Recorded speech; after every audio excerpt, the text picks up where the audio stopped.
Ya, algo que me sorprende del sílabo de ustedes es que ustedes empiezan hablando de las partes infecciosas de neumología, ¿sí? Contrario a otras universidades que siempre empiezan con lo más bonito de neumología, asma, hipognosis, y terminan con lo infeccioso. Ustedes empiezan con la infecciosa, cosa que me parece muy bien.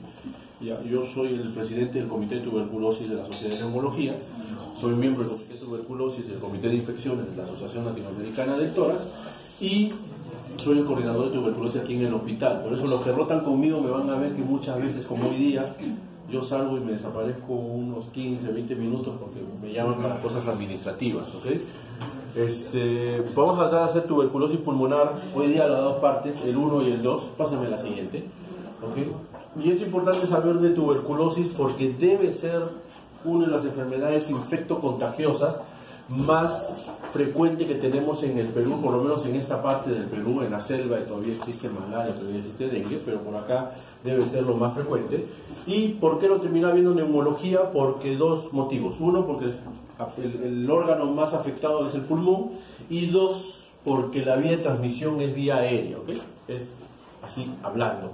El paciente que tose, el paciente que habla, el paciente que canta es un paciente que ya potencialmente lo va a contagiar. Pásame la siguiente.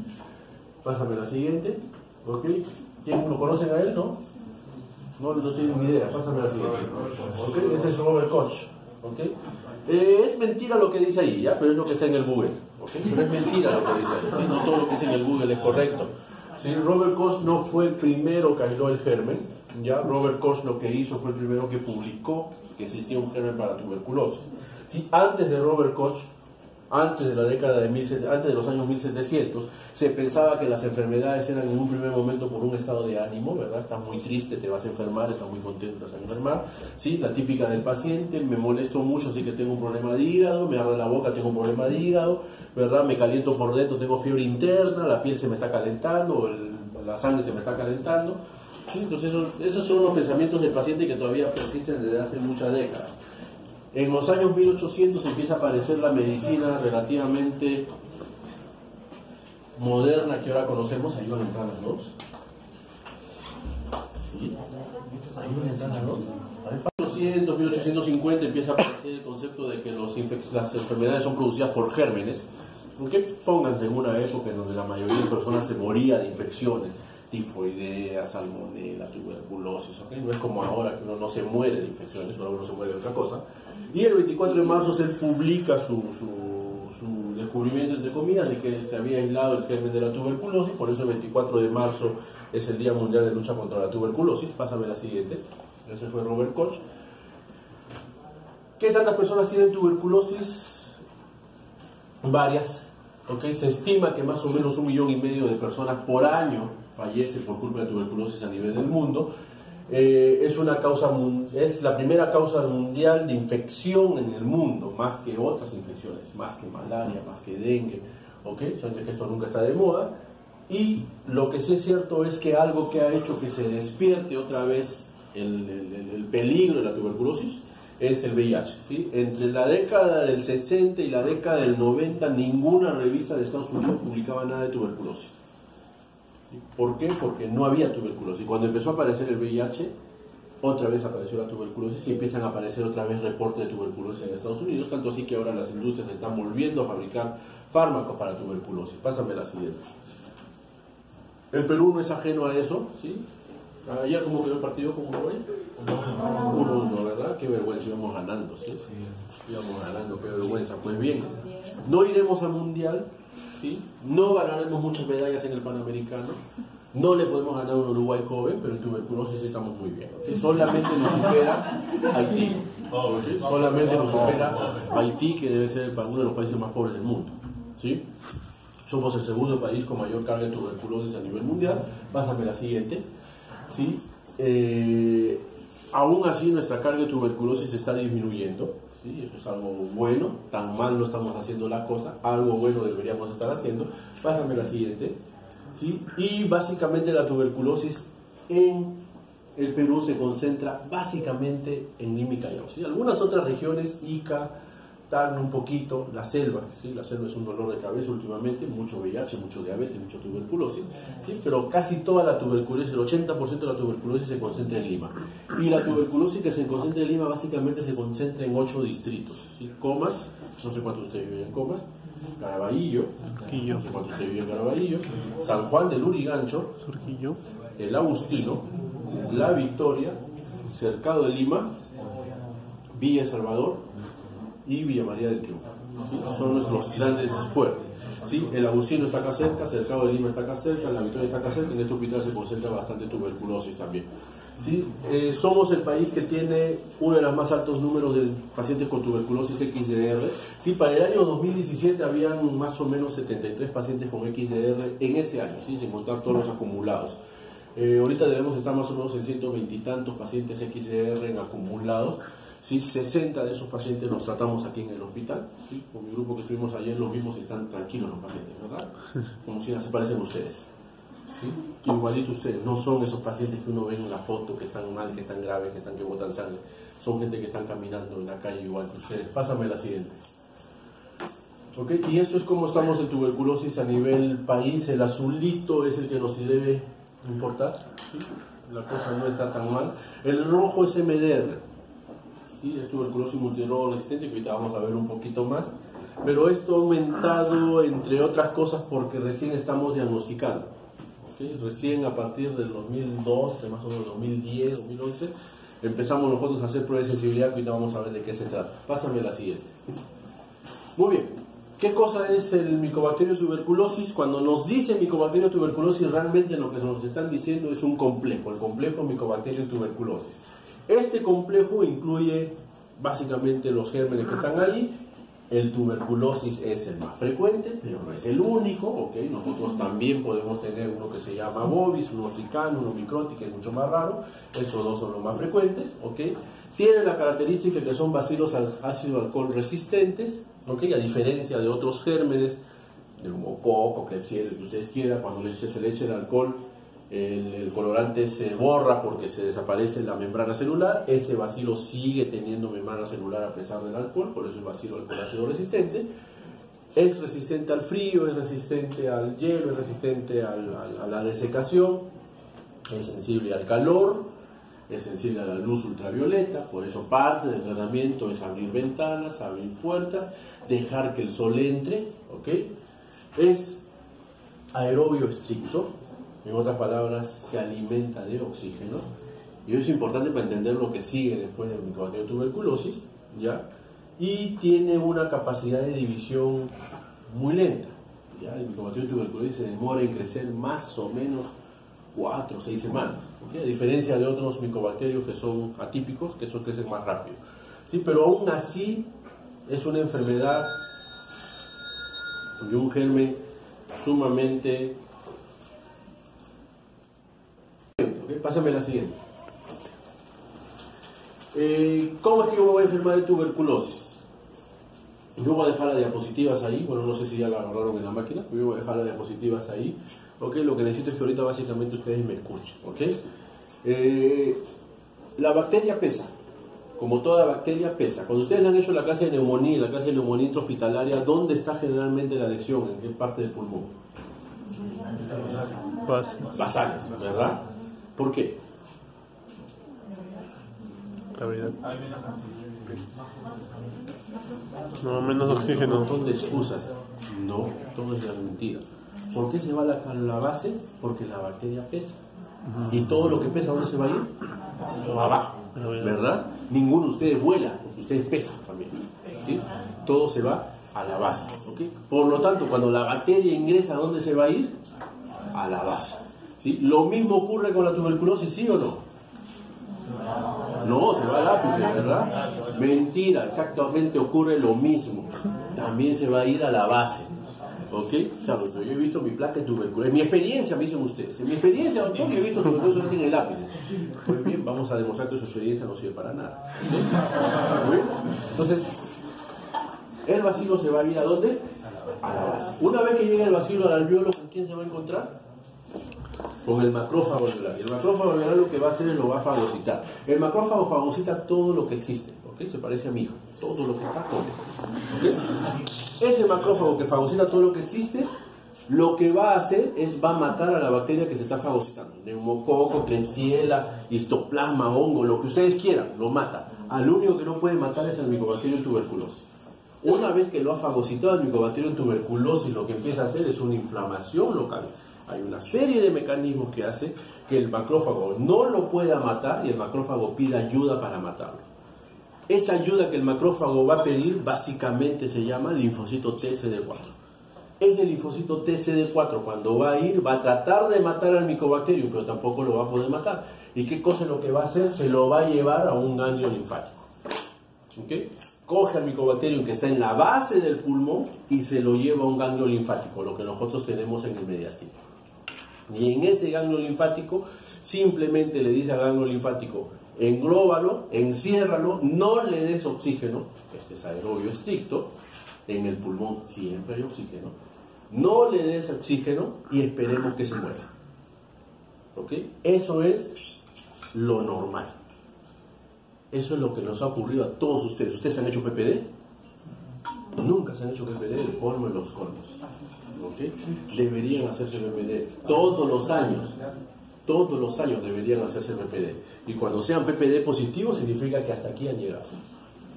¿Ok? Tranquilo, yo confío en mi cuerpo, no tengo ninguna enfermedad, todo va a estar bien. ¿Qué pasa si yo tengo diabetes? Mi macrófago alveolar no funciona, por lo tanto no hay inflamación, por lo tanto hago tuberculosis. ¿Dónde? ¿En qué parte del pulmón? En la base. ¿Qué pasa si tengo VIH? Mi CD4 no funciona, por lo tanto no hay inflamación, por lo tanto va a ser tuberculosis. ¿Dónde? En la base. ¿Qué pasa si tengo un linfoma? Mi CD4 no funciona, voy a terminar, no hay inflamación, voy a hacer tuberculosis. ¿Dónde? En la base. Yo no tengo nada de eso, se va a mi ganglio y ahí espero. ¿Cuánto tiempo se demora el bacilo en morir en el ganglio? En teoría 5 años. En teoría 5 años. Multiplicación lenta, ¿verdad? En teoría 5 años. En esos 5 años, por alguna cosa de la vida, salí, me fui a la discoteca, conocí a una chica y me enfermé de VIH. ¿Sí? Venezolana, ¿verdad? Me enfermé de VIH. ¿Sí? ¿Qué cosa es lo que va a ocurrir? El bacilo lo que va a hacer es, va a encontrar cómo salir, porque ya no va a haber defensa. Y por lo tanto se va a ir por sangre, diseminación hematógena, a buscar un lugar donde vivir. Y para buscar un lugar donde vivir necesita dos cosas. Uno, y disculpen la palabra, que nadie lo joda. Y dos, oxígeno. Es lo único que necesita. ¿Qué cosas necesitan ustedes para estar tranquilos? Que nadie lo joda, ¿verdad? Nadie lo puede estar tranquilo, ¿verdad? Entonces no va a tomar examen. Ah, no, pues ya no estamos tranquilos, ¿sí o no? ¿Ok? ¿Dónde el bacilo se va a esconder sin que nadie lo esté molestando? En el cerebro, en el hueso, en el intestino, en el hígado. Ahí tengo la tuberculosis sistémica en todas partes del cuerpo. Sí, pero ahí está el bacilo y se reproduce muy lentamente. No se muere, pero tampoco no vive contento. Simplemente nadie lo puede. Llega hasta 4 años y no sabe prender una computadora. ¿Ok? Igualito. ¿Sí? Pero el otro modo, para que el bacilo se reproduzca un montón, ¿qué cosa es lo que necesita? ¿Qué necesita para reproducirse? Oxígeno. Entonces va a buscar, es el otro lado que puede buscar, ¿verdad? Va a buscar oxígeno. ¿Cuál es la parte del cuerpo humano más oxigenada? El pulmón. ¿Y qué parte del pulmón es el más oxigenado? El ácido. Sí. ¿Dónde están las lesiones de la tuberculosis en los adultos? La pizza. ¿Ya entendieron por qué, verdad? Sí, es todo esto. Pásame la siguiente. ¿Okay? Sencillísimo, ¿verdad? Muy bien. La siguiente. Entonces el bacilo va a entrar y todo eso que yo les he dicho tiene un nombre. Cuando entra se llama prima infección. Esa prima infección va a ser la culpable de que mi PPD negativo se me haga positivo. Esa prima infección es lo que nosotros llamamos en la literatura tuberculosis latente.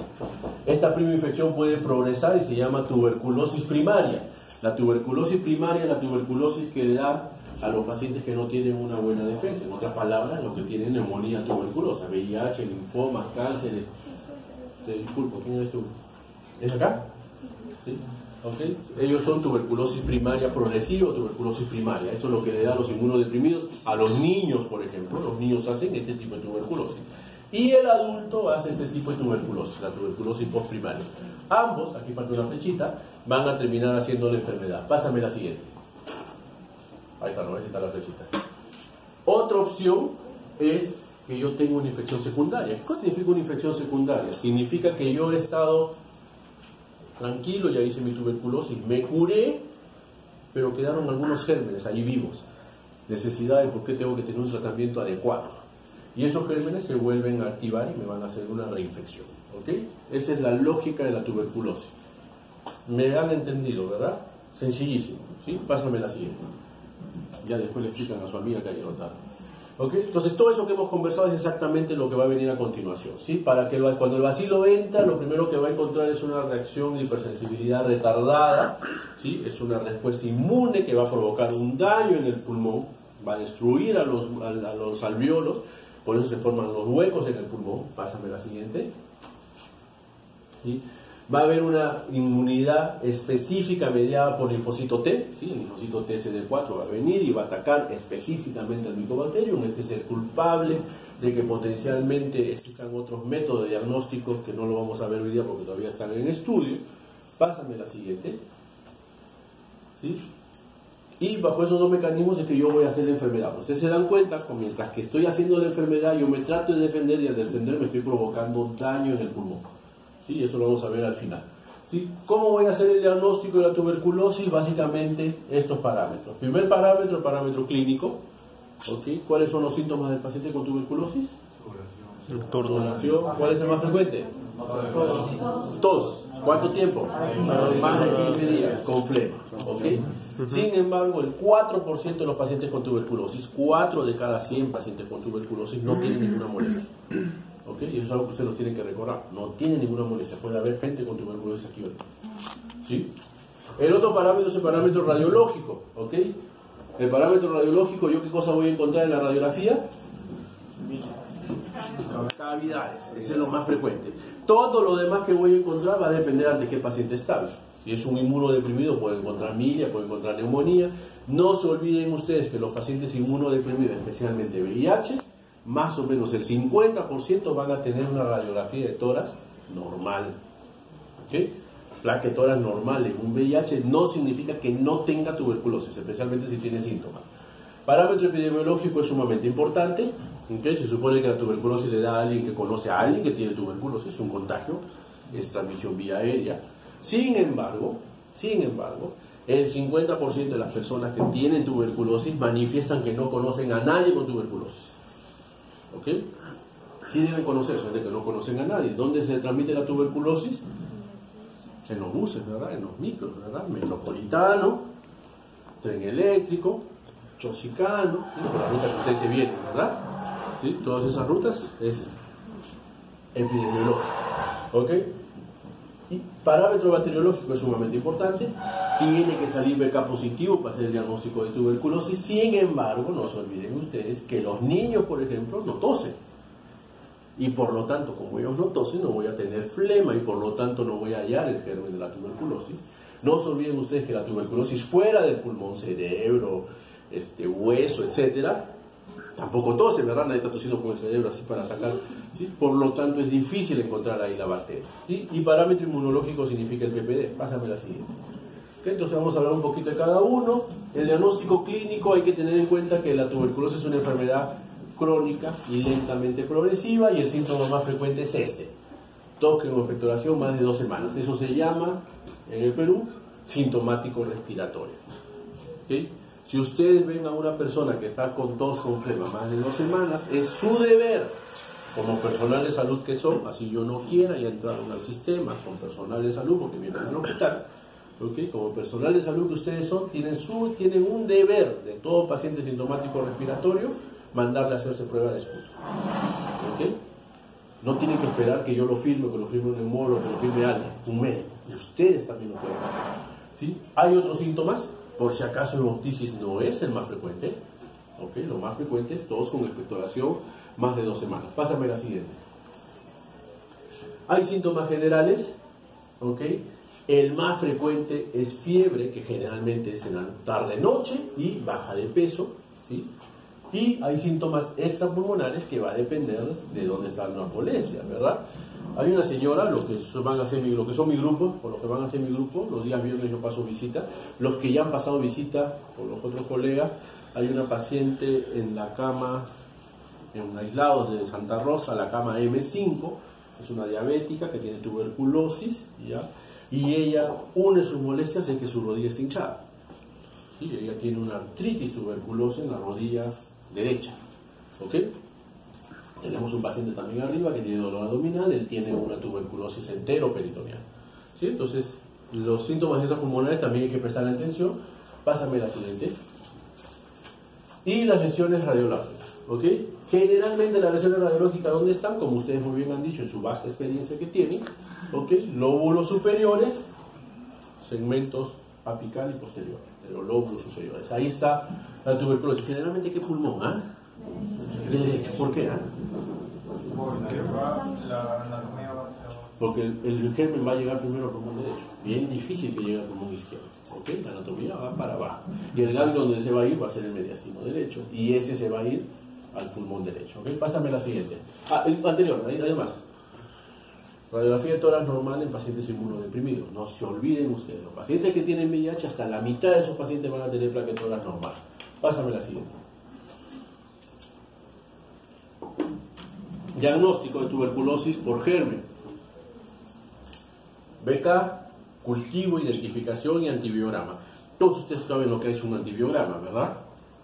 ¿Saben lo que es un antibiograma? No. ¿No tienen ni idea de qué es un antibiograma? Un antibiograma es un método para determinar si es que el antibiótico va a matar al germen, ¿ok? Para ver si es sensible o si es resistente. Ese antibiograma en tuberculosis se llama prueba de sensibilidad. Pásame la siguiente. ¿Ok? Entonces, la baciloscopía es la tinción de Ziel-Nielsen, ¿sí? La clásica tinción de Ziel-Nielsen. ¿Ok? Y la tinción de Ziel-Nielsen tiene depende de dos grandes condiciones. Primera condición, el tipo de muestra que deja el paciente. Una cosa es dejar buena flema. ¿Cómo se llama la buena flema? ¿Mucopurulenta? No, pollo se llama. Una cosa es que el paciente deje un buen pollo. Otra cosa es que deje salivita. Y otra cosa es el ojo entrenado que va a ver. ¿Ok? Yo veo esto y no veo ningún BK positivo. ¿Cuántos BK positivos ven ustedes ahí? ¿Ah? Acá hay uno. ¿Sí? Chiquitito, pues. Depende del ojo entrenado, ¿verdad? Yo no veo nada. Yo todos los pacientes los voy a dar BK negativo. ¿Sí? Eso es baciloscopía. Son los dos grandes problemas. Depende de la calidad de la muestra y depende del operador que esté mirando. ¿Ok? Pásame la siguiente. Y dependiendo de lo que el operador esté mirando, pásame la siguiente, es que se informa. Es negativo si es que no hay ningún bacilo. Nada. ¿Ok? Si yo me pongo a mirar 100 campos, cada uno de estos es un campo, ¿ok? En el mitocopio, no me pongo a mirar 100 campos y no encuentro nada, digo que es negativo. Si en 100 campos encuentro un bacilo, en el otro 2, en el otro 3, pero en todos encuentro menos de 10, a eso yo le llamo pausi bacilar. Si yo encuentro más de 10 campos, más de 10 bacilos en 100 campos, eso le llamo una cruz. Si yo encuentro mucho más de 10 bacilos, pero solamente en 50 campos, eso le llamo dos cruces. Y si encuentro más de 10 bacilos en 20 campos, a eso le llamo 3 cruces. ¿De qué depende esto? Del operador. ¿Okay? De cómo él mueva la máquina. Pásame la siguiente. ¿Sí? El cultivo sí no nos va a dejar mentir. ¿Sí? El cultivo, nosotros tenemos cultivos sólidos y cultivos líquidos. ¿Sí? Cultivos sólidos es el Augustin Jensen que a todos ustedes les han enseñado, ¿verdad? Cuando han hecho microbiología alguna vez en su vida, ¿sí? Les enseñaron Lowe Jensen. Bueno, Lowe Jensen no usamos en el Perú por si acaso. ¿Ya? No sé por qué enseñan eso, por gusto enseñan. Nosotros lo que usamos es este que se llama Ogawa. ¿Sí? Es mucho más barato. Lowe Jensen es un método muy caro. ¿Sí? Igual de confiables, pero son medios sólidos. ¿Cuál es el problema de los cultivos en medios sólidos? Que el bacilo se demora en crecer 2-3 meses. ¿Ok? Existen los medios líquidos, que son medios que son automatizados, me permite darle al bacilo alimento, es como darle a un paciente alimento por sonda, ¿ok? Hay dos, acá en el Perú nosotros tenemos dos, el MOTS y el MGIT, son dos medios de cultivo, los dos hacemos, este es más confiable, el MGIT. La ventaja del MGIT, pásame la siguiente, es que en el MGIT yo puedo hacer eso que se llama prueba de sensibilidad. Este sí el Nielsen, y esto que está acá es auramina. ¿Ven alguna bacilo acá? Alguno, ¿verdad? Una rayita acá y no se ve más. Ese es auramino, es fluorescencia, el bacilo brilla, todo lo que está brillando ahí de amarillo es un bacilo. ¿Lo ven? Sí, ¿verdad? Es imposible no verlo, ¿verdad? Esto no depende del operador. La diferencia es que este que está acá vale $0.50 y este que está acá vale $7 cada muestra. ¿Okay? La gran diferencia, por eso en el Perú seguimos haciendo este. Algunos laboratorios hacen este, pero este no depende del operador. Esto sale sí o sí. Los cultivos. Este es un cultivo de lobo estadounidense, ¿sí? Este es un cultivo de lobo estadounidense, tipo hemocultivo, y este es un cultivo, y estas son las colonias que nosotros vamos a ver, ¿sí? Cuando hay más de 10 colonias se dice una cruz, cuando hay más de 20 colonias se dice 2 cruces, cuando hay más de 50 colonias se dice 3 cruces, ¿ok? Pásame la siguiente. Y el antibiograma, que es la prueba de sensibilidad, existen dos, las convencionales y las rápidas, ¿ok? Aquí, un paréntesis, yo les voy a enseñar las dos, convencionales y las rápidas, pero ahora en el Perú, ahorita, no estamos haciendo ya convencionales, ¿ok? Ahorita significa hace 2 meses, ¿sí? Hemos optado por no hacer convencionales en el Perú, solamente vamos a hacer rápidas, ahorita les voy a decir por qué. Las convencionales son de 2 tipos, el de proporciones y el de agar en placa, ¿ok? El de proporciones yo necesitaba que el bacilo crezca en el cultivo del sólido, que es el Ogawa, y después que ha crecido, yo lo ponía en el antibiograma. El agar en placa era, mientras crecía en el Ogawa, le iba poniendo también el antibiograma, ¿ok? Ambos métodos significa que más o menos el resultado demora 3-4 meses. ¿Sí? Por eso en el Perú ya hemos decidido no hacer y estamos haciendo estas rápidas. El MOTS, el GRIES ya no hacemos en el Perú, y la prueba MGT es el cultivo, ¿se acuerdan? Es un cultivo líquido, se llama MGT. La prueba de sensibilidad de este cultivo MGT se llama BACTEC. Pásame la anterior. Una menos. BACTEC. Así se llama la prueba de sensibilidad. ¿Ok? Pásame la siguiente. La siguiente. Y existe una prueba molecular. Pásame la siguiente. Esto que está acá es un MOTS. Esto que está acá era un GRIES. ¿Ok? El GRIES ya no lo hacemos. Pásame la siguiente. Y no, la anterior. Y la anterior. Y existe el método BACTEC con MGT. ¿Sí? ¿Cuál es la diferencia? Que el BACTEC con MGT más o menos demora, en el peor de los casos, con todo, con MGT y con BACTEC, más o menos 3 semanas. ¿Okay? Entonces, en lugar de que el paciente espere 3-4 meses, ahora espera 3-4 semanas y ya tiene prueba de sensibilidad completa. Y la ventaja de esta prueba de sensibilidad es que es automatizada. ¿Qué cosa significa que sea automatizada? Que no depende de la persona. La prueba de aquí arriba yo tenía que esperar que el cultivo crezca. Una vez que crezca, cogía mi hisopo, raspaba y lo colocaba en la otra placa Petri para que vaya creciendo. ¿Sí? Yo me podía equivocar en ese mecanismo. Esta que está aquí, el BACTEC MGT, es automatizada, es totalmente confiable y por eso que el Ministerio ha optado por hacer solamente esta. Existen pruebas moleculares. ¿Ok? ¿Qué cosa es lo que hay que saber de las pruebas moleculares genéticas del Mycobacterium? ¿Cómo hace resistencia el neumococo? ¿Cómo hace? ¿Mediante la pared? ¿Mediante la pared? No. ¿Cómo hace resistencia? La cápsula, ¿no? El neumococo tiene cápsula. ¿Cómo hace resistencia el neumococo? Neumococo. El neumococo es resistente a la penicilina, ¿verdad? ¿Cómo hace resistencia a la penicilina? Beta-lactamasa. ¿Qué cosa es la beta-lactamasa? Una proteína. ¿Ok? ¿Quién produce las proteínas? ¿Quién hace que se hagan las proteínas? Cromosomas. ¿Los cromosomas qué cosas son? ADN, genes. ¿Ok? ¿Qué cosa es lo que ocurre con el neumococo? El neumococo transmite su resistencia a través de un mecanismo que se llama plásmido. ¿Se acuerdan ustedes? Disposición de microbiología. Plásmido. ¿Qué cosa es el plásmido? Un pedacito de ADN. ¿Ok? Es como que yo vaya a cruzar la pista. Yo voy a cruzar la pista y me doy cuenta que cuando el semáforo está en verde, yo no puedo cruzar porque los carros avanzan. Cojo mi libro y escribo en mi libro, solo se debe cruzar la pista con el semáforo en luz roja. Si yo escribo eso y le dejo mi libro de herencia a mi hijo, ¿qué cosa es lo que tiene que hacer mi hijo para que él no cruce la pista? Leer lo que yo le he escrito. Porque si no lee lo que yo le he escrito, se corre el riesgo de que el carro atropelle. El libro es un plásmido. ¿ok? Vamos. El neumococo puede ser resistente, pero no necesariamente sus hijos del neumococo van a ser resistentes. Eso no ocurre con tuberculosis. Es un germen espectacular la tuberculosis. El germen de la tuberculosis coge el plásmido, ese pedacito de ADN, y lo hace suyo. ¿Ok? Es como el color de los ojos.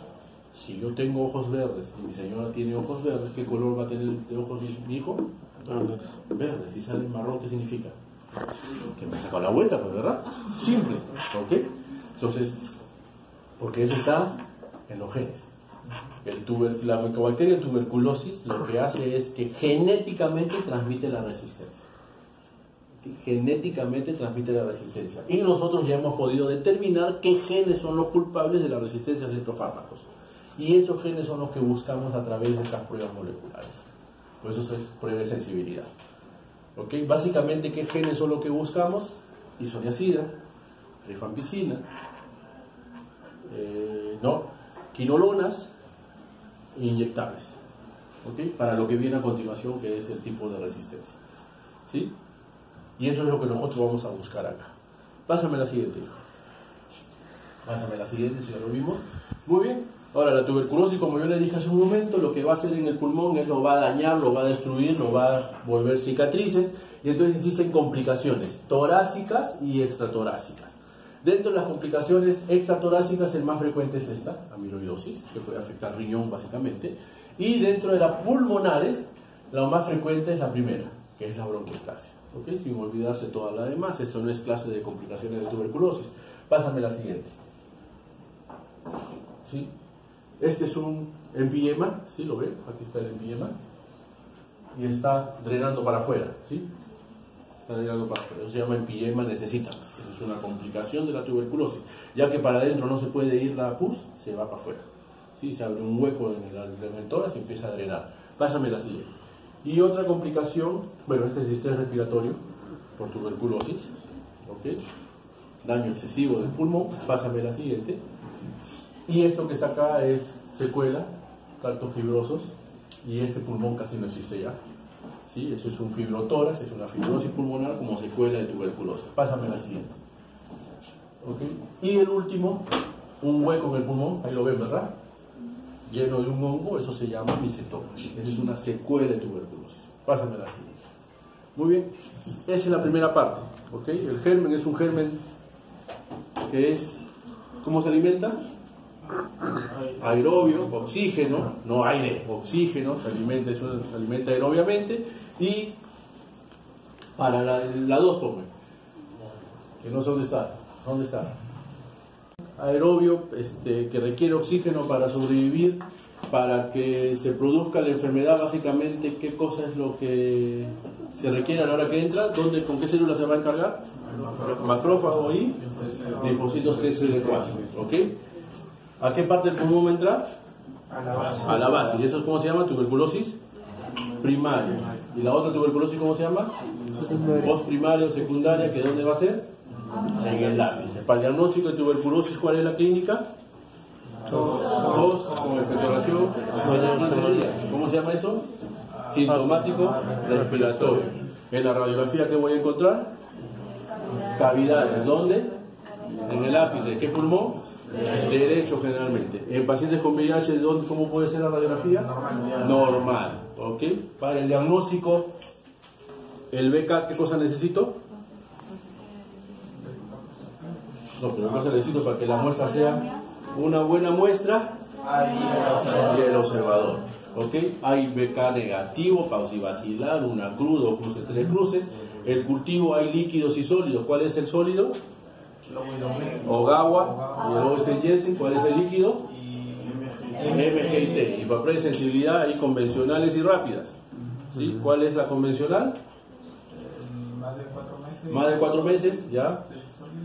Del cultivo sólido. Y las rápidas son el MGT Bactec y